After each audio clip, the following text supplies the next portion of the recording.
Shalom, welcome to Kingdom Discipleship.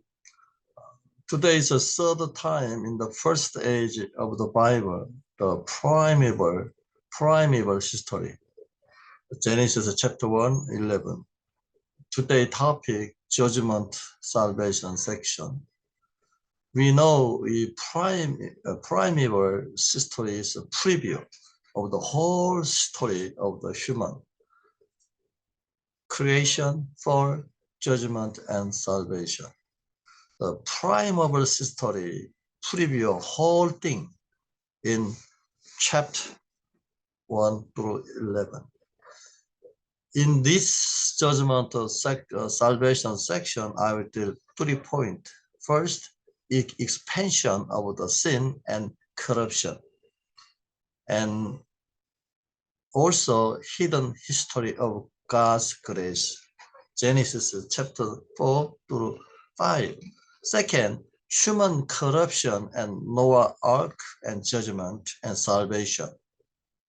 And third, sustaining history of God's salvation in Noahic covenant.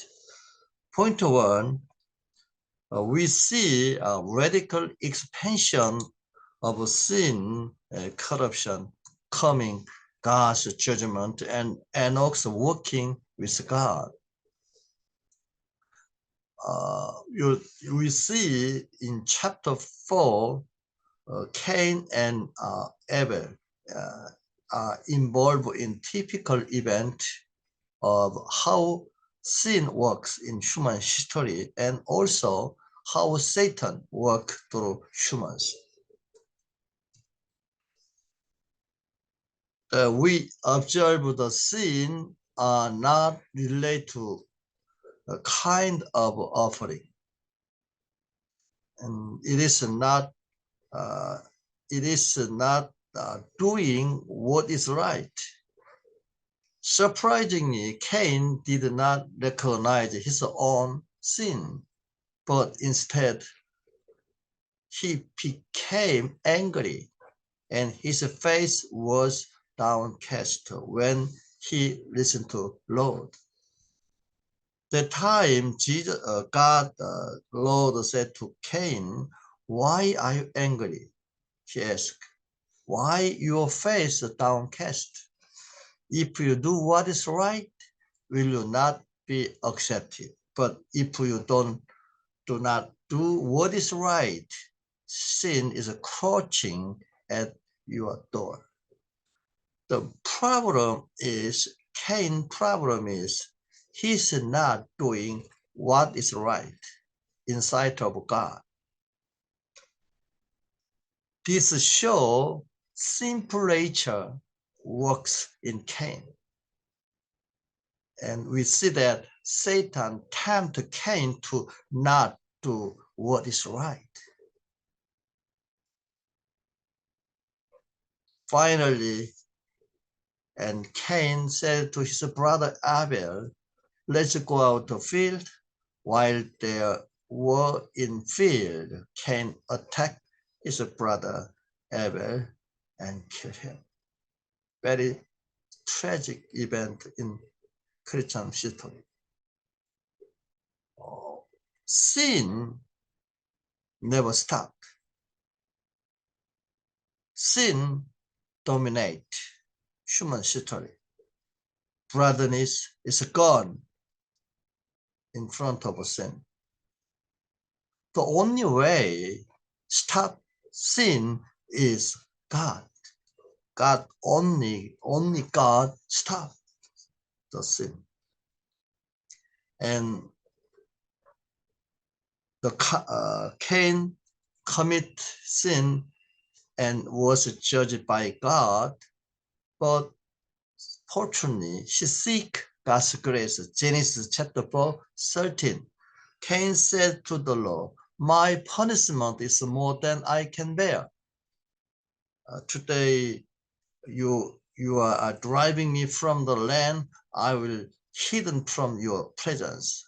I will be restless wanderer on the earth. Whoever finds me will kill me." Surprisingly, God answered his prayer. Not so. Verse 15, not so. Anyone who killed Cain will suffer vengeance 7 times.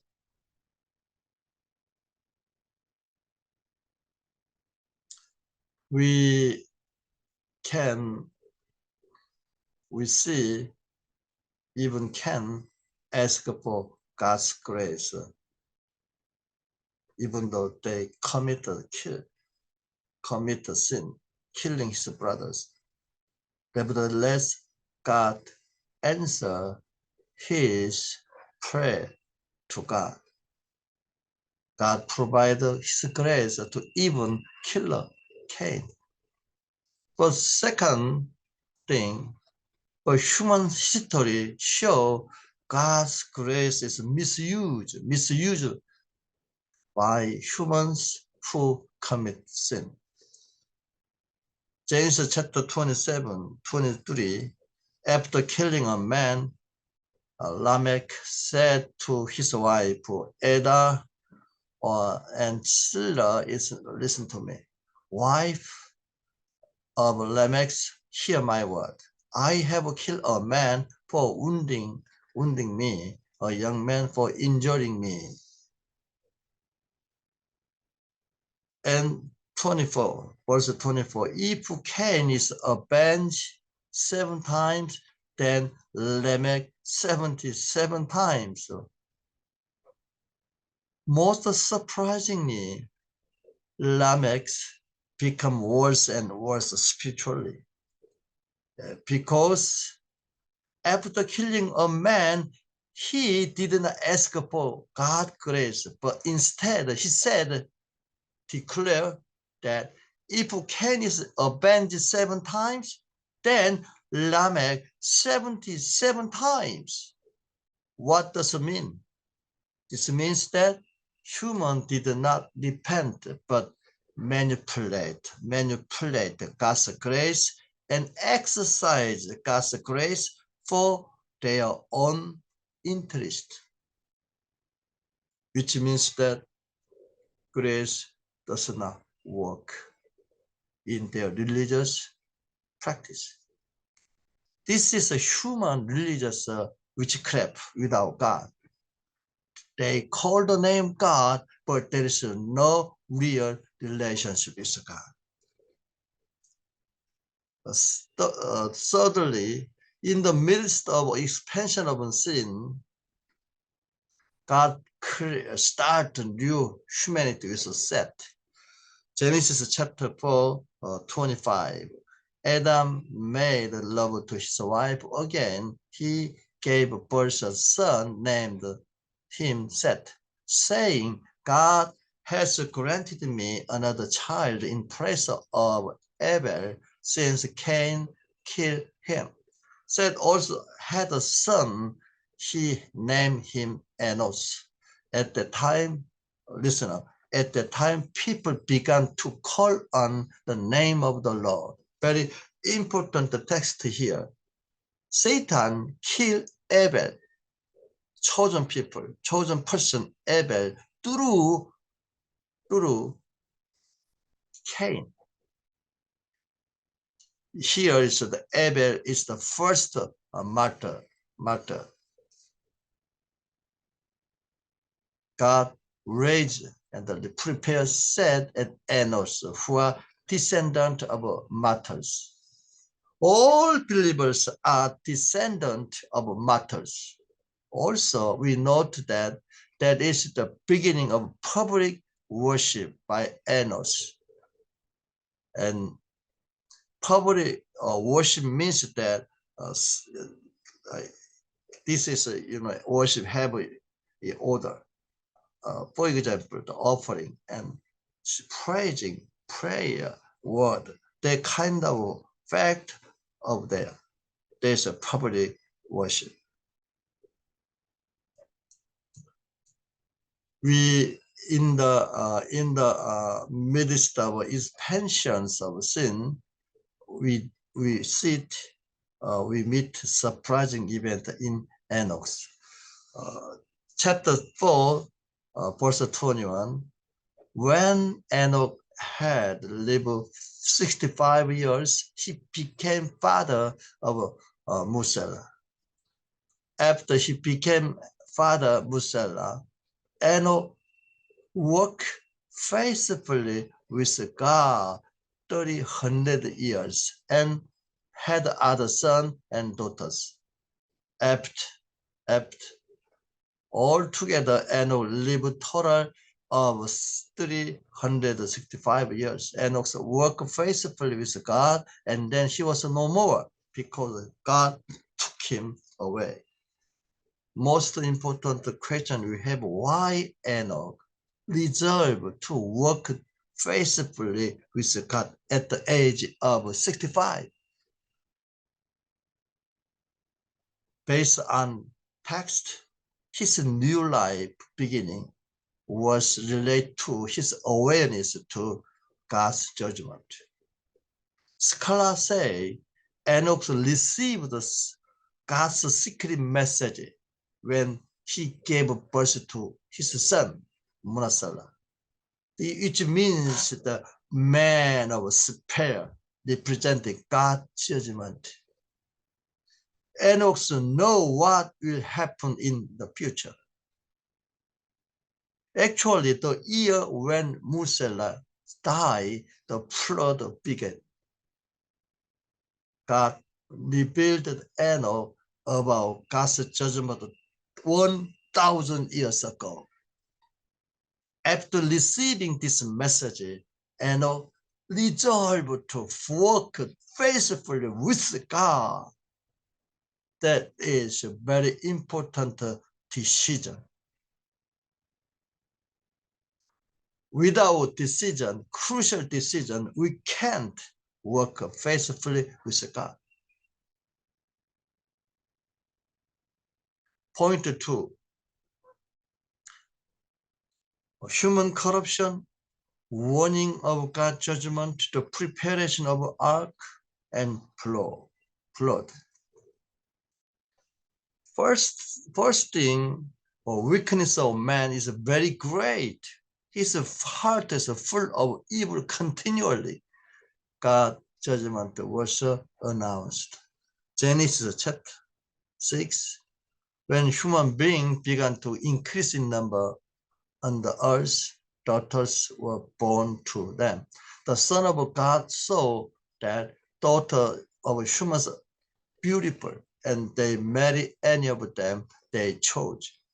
Then Lord said, my spirit will not contend with the human forever, for they are mortal. Their days will be 120 years. Nature of corruption is Son of God saw that the daughters of humans were beautiful. They married any of them. Son of God, the descendant of Seth, lost their identity. That is corruption. They descendant of Seth give up living according to God's chosen people. They lost, they forget, give up their holy life. That is a corruption. And first of all, Nephilim were on the earth in those days. And also afterward, when the Son of God went to the daughters of humans and had children by them, they were the heroes of old, men of renown. Nephilim is the descendant of marriage couple, and Seth, the descendant of Seth, and daughters of humans. Who is Nephilim? They are a mystery being and people, in the Hebrew Bible who are described as being large and strong giant. Word Nephilim usually translate as giant in many translations of Hebrew Bible. They are giant born through intermarriage between son and daughters, humans, descendant of Cain. Actually, there are many mystery things, but sure thing is God's people lost their identity. They like a worldly secular value and lost the holy life. That's why they be corrupt. And then God's judgment is announced.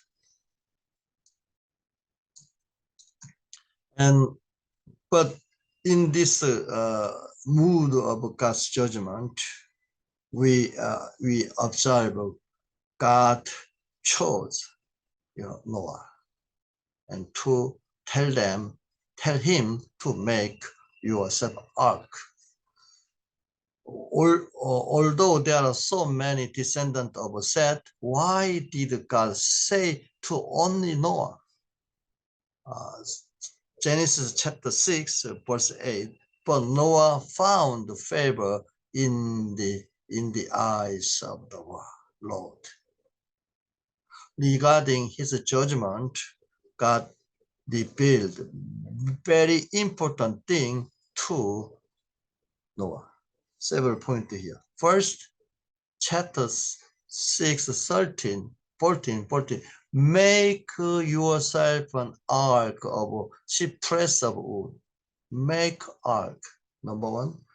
Number two, 18. I will establish my covenant with you, and you will enter ark. Why the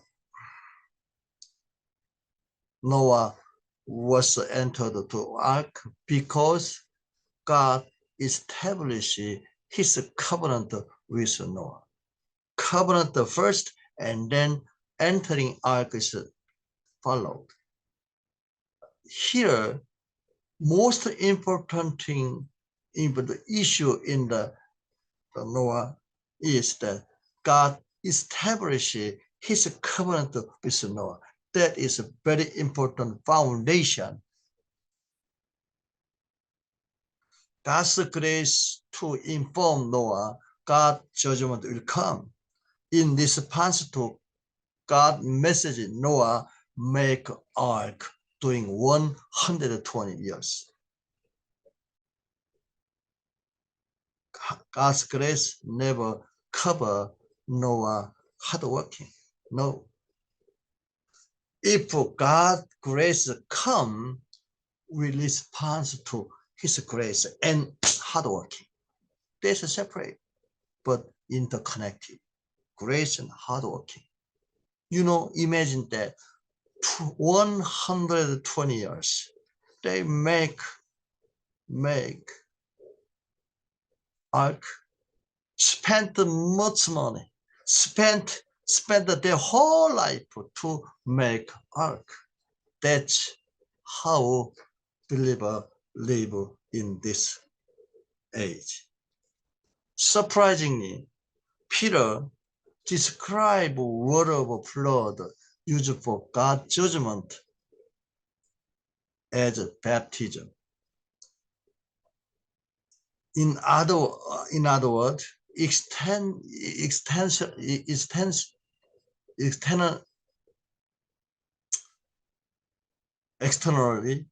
judgment of God flow over water, but internally, God's grace flow behind the water, which was baptism.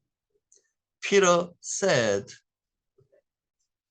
1 Peter chapter 3, 20, to those who are disobeyed long ago, when God waited patiently in the day of Noah, while ark was being built. In it, only few people, 8 in all, was saved through water. And this water symbolizes baptism that now save you also, not remove dirt from the body, but the presence of the clear conscience toward God. Peter witnessed that 8 was saved through water. Externally, water is meant to judge the sinner in the ark of Noah. But internally, Peter sees water as symbolizing baptism. Now save believers.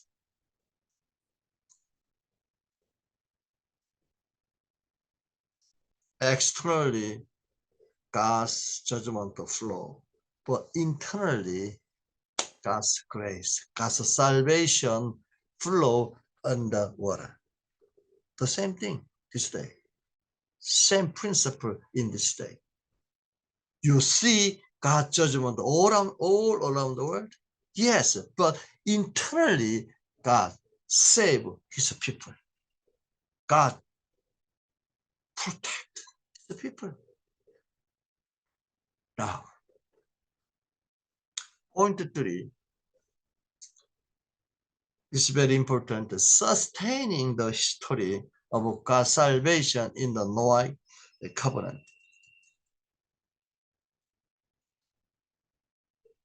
Genesis chapter 8, 22.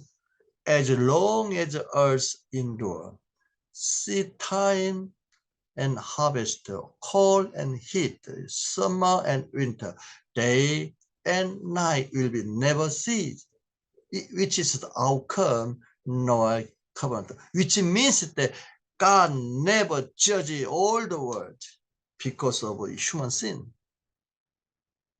which means that God hold this world for his covenant.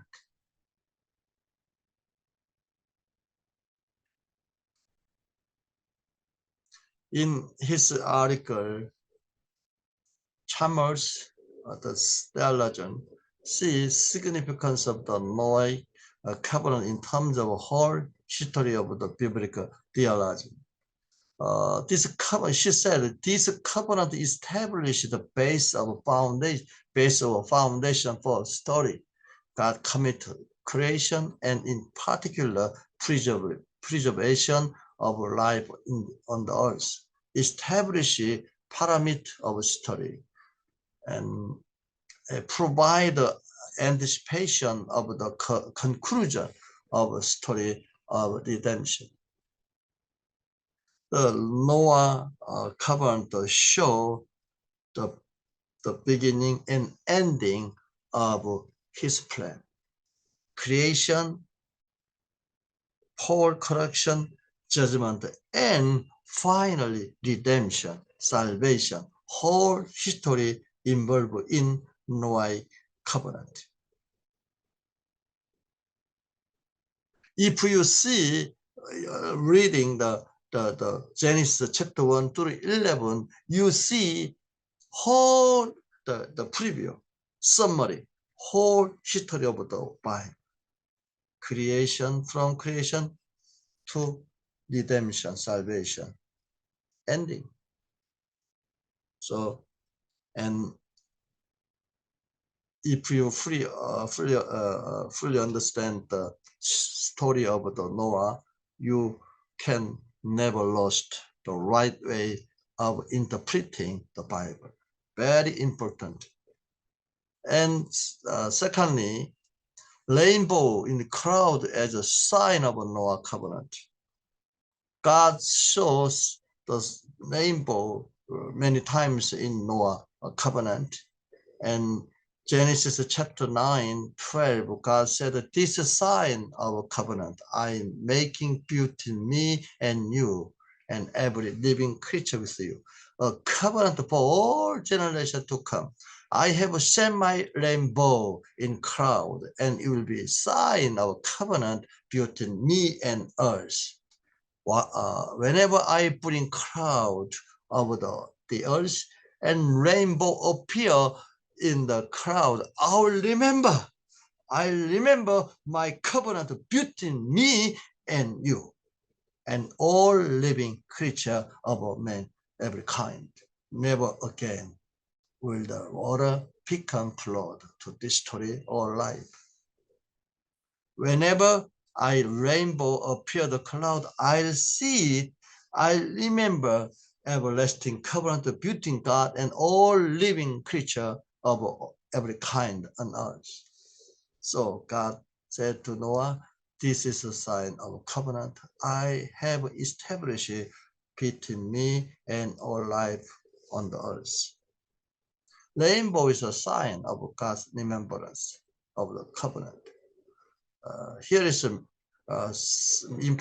important observation. Rainbow is for God himself, not for humans. He said, I have set my rainbow in the cloud.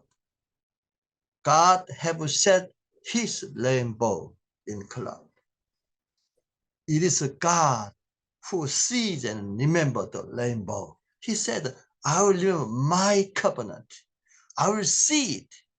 Human, when they see rainbow in cloud, human think that God see and remember his covenant, not destroy the world through blood.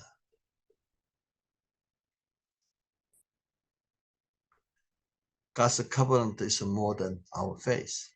Faith means just holding, seeing his covenant.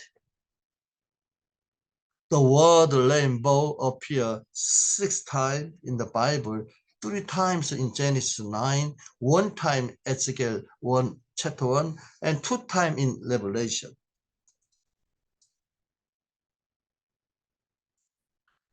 You know, whenever a rainbow appears, that is the crucial time of his people. Ezekiel chapter 1, 28, like appearance of rainbow in cloud on the rain day, so was the radiance around him. He was appearance of the likeness of glory of the Lord. When I saw it, I fell face down and heard a voice of one speaking. God's people appeared as yet were captivated by Babylonia, which resulted from God's judgment over their sin. However, the appearance of the rainbow in cloud on rain day implied that it signified God's remembrance of his covenant. He never forget his people. He will bring them back to covenant land. Never his covenant lose the promise. God keep his promise in his covenant. Please remember his promise. Remember what he promised us in his covenant. And Revelation chapter 4, 3, and 10, 2 texts, very important. Rainbow in Revelation chapter 4, 3, encircle the throne, echoing God's promise of grace in which God remember his covenant in process of history full of God's judgment. We know that God's judgment is presented in Revelation, 7 seals, chapter 6 through 8, 7 trumpet, chapter 8 and 11, 7 bowl, chapter 16 in Revelation. Even though that kind of judgment overflow and dominant history, but God's throne is encircled by his rainbow echoing his promise of grace in his covenant. Revelation chapter 10, 1, then I saw another mighty angel coming down from heaven. He was loved in the cloud with a rainbow above his head. His face is like a sun, and his legs are like fiery pillars. And third thing, don't fear revelation. Just a seeing rainbow. His covenant. That is the key in interpreting, practicing revelation. Last thing, the Noah Ark, righteousness, and second coming of Jesus. It very, that the Noah Ark is, the sign of the second coming of Jesus. And Jesus say, Matthew 24, 37, 39, it was the day of Noah, so it will be at coming of the Son of Man. For in the days before the flood, the people were eating, drinking, marrying, and giving in marriage up to the day Noah entered the ark. And they knew nothing about what would happen until flood came, took them all away. That is how it will be at coming of the Son of Man. Brothers and sisters, we live in age of Noah, and the coming of the Son of Man. How do we live? Why I start the kingdom discipleship? Why? Do you know? I believe that this knowledge serves as a platform for you to practice your faith in the judgment. Very, very important thing. And many people now drinking and eating and marrying. Suddenly, Jesus comes. Same as the days of Noah. We try to live a righteous life as Noah. We do best live righteous man. That is the Romans chapter 1, 16. In the gospel, the righteousness of God is revealed. The righteousness is by faith from first to last, just as it written, righteous will live by faith. God bless you. See you next time.